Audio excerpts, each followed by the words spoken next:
Today's video is brought to you by the French philosopher Voltaire, to whom is attributed the aphorism, "Perfect is the enemy of good." It's a good reminder for this video because I'm going to give you 10 specific tips that you can use today to both prepare for your exams more effectively and also perform better on those exams when you're actually taking them. The thing to remember here though is that 10 tips are a lot to take in at once, and if you try to execute on all 10 of these at once, you're not going to have good results. So when you get to the end of this video, pick one or two that you think can help improve your specific test-taking abilities, and then try to put those into action. Let's get started. The first tip has to do with the few minutes immediately leading up to your exam, and it's to do a test preparation ritual. Now, in my mind, this ritual has two specific components. Number one, if you're prone to test anxiety, then the first thing you're going to want to do is pull out a piece of paper and write out the specific things that are worrying you. As we talked about in my video on test anxiety, a study done at the University of Chicago actually proved that students who did this got better grades on their tests. Now, the next component to the ritual is to brain dump any important information that you have loaded into your brain right now onto a piece of scratch paper or the margins of the test if you can. This includes formulas, measurement conversions, and other important facts that you're afraid you might forget during the test, but that you think you might need. The second tip is to be on the lookout for later questions in the test that might provide insight or answers to earlier questions. I've actually noticed tests that I've taken in previous classes where this has happened. Later on in the test, I'll find a question that references something in an earlier question, and it might actually flat out give the answer. To put this tip in more general context, simply go back and look over your answers after you're done with the test. That way, anything that references anything else in the test is going to catch your eye. Tip number 3 is to do a cheat card exercise. Now, in some classes, a teacher might let you bring in a cheat sheet or an index card filled with notes to assist you on the test, but usually this isn't going to happen.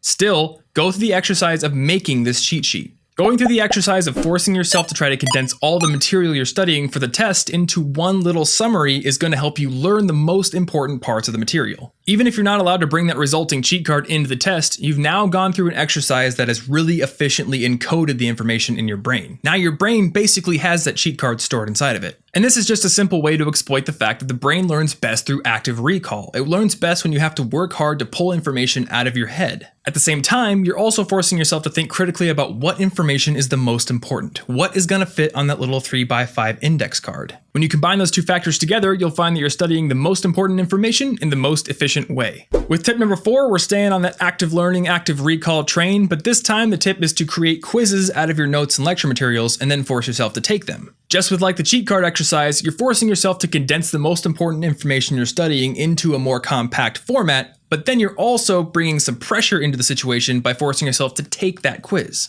Now, speaking of that, the next tip is to try to simulate the test conditions as best as you can when you're studying. This means going to the testing room to study, actually simulating the time constraints of the test when you're taking your quizzes, and also getting your hands on old practice tests that you can study from. Basically, do whatever you can to make your study sessions mirror the actual test. Tip number 6 has to do if you find yourself stuck on a question during a test. And if this happens, try to visualize your study area. Now, the reason you'd want to do this is because research has shown that learning is context dependent. For example, in one study, half of the research participants learned something on land, while the other half learned something while underwater in scuba gear. When tested on their recall later, the students who learned with the scuba gear on underwater actually were able to recall the information better when they were back underwater in said scuba gear. What I'm trying to tell you here is that you should study underwater. Now, this is not a new discovery, and another good example of this comes from the philosopher John Locke, who wrote about a young gentleman who, having learned to dance, and that to great perfection, there happened to stand an old trunk in the room where he learned. The idea of this remarkable piece of household stuff had so mixed itself up with the turns and the steps of his dances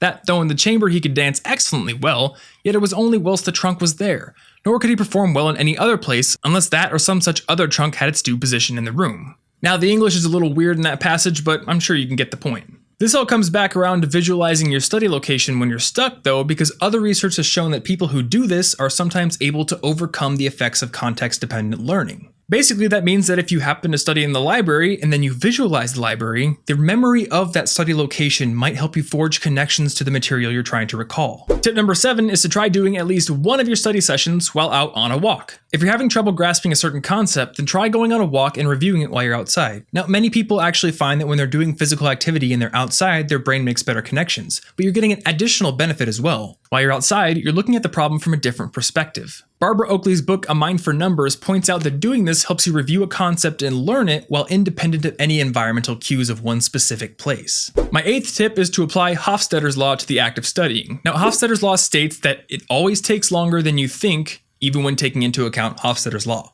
Encoding the information needed to earn a certain test grade is almost always going to take you longer than you expect it will. Yes, I know you're absolutely certain that later on tonight you're going to study really hardcore, but then your friends are going to come in and want to do something, or a 5-minute study break is going to turn into a Netflix binge. This is just simple reality, and smart people plan around reality. So, take the date that you're planning on starting to study for your test and try moving it back a week. That way you're giving yourself ample time to review and revise even if things get in the way that you didn't anticipate. Tip number 9 is to be deliberate about taking all your small tasks and grouping them into as few small, concentrated blocks of time as you can. This will free up time in your schedule to create large, uninterrupted blocks of study time. Now when you're doing this, as a general rule of thumb, try to put those uninterrupted study sessions as early as you can in the day. This is because your willpower is a finite resource, and if you use it all on small tasks earlier in the day, you're not going to have as much left over for that big study session you need to get to. This is where the saying, "eat your frogs first" came from. Do the hardest things when your willpower reserves are as high as they can go. And we are finally to the last tip, and it is simply to appreciate test taking as part of the learning process.